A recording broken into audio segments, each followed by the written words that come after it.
আসসালামু আলাইকুম। Welcome to my channel Nishanta blog. চলে আসলাম আরেকটি নতুন ব্লগ নিয়ে। অবশ্যই পাশে থাকবেন, কমেন্ট করবেন, শেয়ার করবেন। দাদা দেখে তো অনেক চেতাচেতি। রাতের 1টা বাজে জামাই বুক কই যায়। আসলে আমি নিজেও জানি না কই যাই।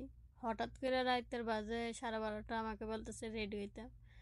তা আমি বলতেছি কেন? বাইরে যাবে, বাইরে খাবে। এটা শুনে তো আমার ঈদের মতন খুশি। আবার শুনি ভাবিয়ে যাবে, কারণ বাইরে খেলে তার ঘরে রান্না বান্না থেকে পাইছে যে এই জন্য তাড়াতাড়ি 5 মিনিটে বোরকা ভিন্দি রেডি। তো রেডি হয়ে নামতে সময় দাদা দেখে মনে করতেছে স্বামী স্ত্রী কই যে এত রাতকে। তা আসলে যেটা আমি নিজেও জানি না সেটা আমি ওনাকে বলতাম পারি নাই। তো পরে বাইরে এসে দেখি যে পার্কে আসবে। আসলে রিয়াদে মানে আমরা যে জায়গায় থাকি রাতের 4টা 5টা এমনকি সকাল ফঞ্জিতে পার্ক খোলা থাকে। এটা অল টাইম খোলা, এটা কোনো বদ্ধ হয় না। যে যখন তখন ইচ্ছে যাইতে পারবো, বসতে পারবো, আড্ডা দিতে পারবো। তো আমরা এই পার্কে সবসময় যাই যখন রাত 12টা 1টার পর কোনো সময় পার্কে যাওয়া হয়। আর যেটা বাড়ির পাশে এটা রাতের 2টা বাজে বদ্ধ হয়ে যায়। 2টার পর আর কেউ ঢুকতে পারে না, তাই আমরা সরাসরি এটাতে যাই। আসলে এটাতে গেলে অনেক ভালো লাগে, সবাই মিলে আড্ডা দেওয়া যায়, খাওয়া দাওয়া করা যায়। তো এই যে খানা খানা দেখে কেউ আবার কিছু বললেন না, কারণ এটা হচ্ছে সৌদি আরবের প্রধান খাবার। এটা হচ্ছে দুম্বার মাংস।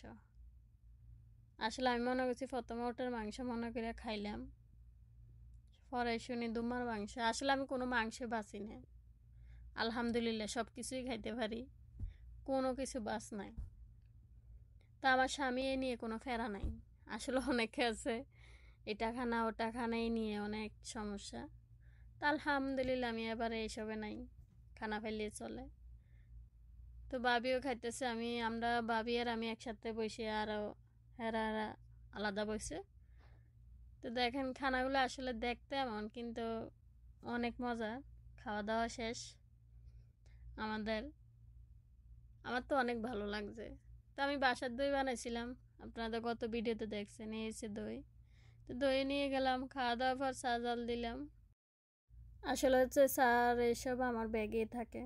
এটা আমার আলাদা একটা ব্যাগ যেখানে চা সব কিছু থাকে, যাতে ফার্কে এসে জাল দেওয়া যায়। তো আইতে সিলিন্ডার নিয়ে আসি, গ্যাস এটা আরেকজনের, তো নিয়ে আসি। তো এটা চা জল দিলাম, চাটা খাইলাম। এরপর সকাল ফজর আজান দিছে, তাড়াতাড়ি রেডি হইতেছে বাসার যাওয়ার জন্য।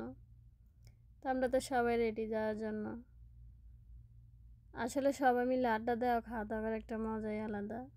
যারা সৌদি আরব আছে তারা বুঝবো। বাসাত বসে থাকতে থাকতে যে কি বিরক্ত লাগে, 2 দিন একটু ঘুরা লাগে। আর এরা তো বেশিরভাগ দোকানে লাই, সন্ধ্যা টাইমে বাড়িতে পারে না, প্রায় রাতের 1টা 2টা পর প্ল্যান করা লাগে। তো আসে সবাই মিলে, তো আমরা সবাই একে গাড়ি দিয়ে যাই। দেখেন কেউ আবার মাইন্ড করবেন না। তো চলে আসলাম বাসাত। তো যার যে গাড়ি থেকে নামে চলে যাইতেছে, অনেকে খাইয়ে হয়তো লড়তে পারতেছে না, তাই হাঁটতে একটু কষ্ট হইতেছে। আচ্ছা যাক, ভাইটা পরে আরেক ভাই দেখে ফজরটা আমাদের দিকে চাইয়ে রয়েছে, কয়েকটাকে কোথায় থেকে আইসি। তো আমি গেছি পার্কের থেকে খুব ভালো। তো সকালে গেছে নামাজ টামাজ পরে বাইরে কাপড় চোপড় দিয়েছিলাম ধুয়ে, তাড়াতাড়ি এটি রুমা রুমা আনার পর এরপর আমরা ঘুমাইলাম। তো আজকে এখন যেতে আল্লাহ হাফেজ।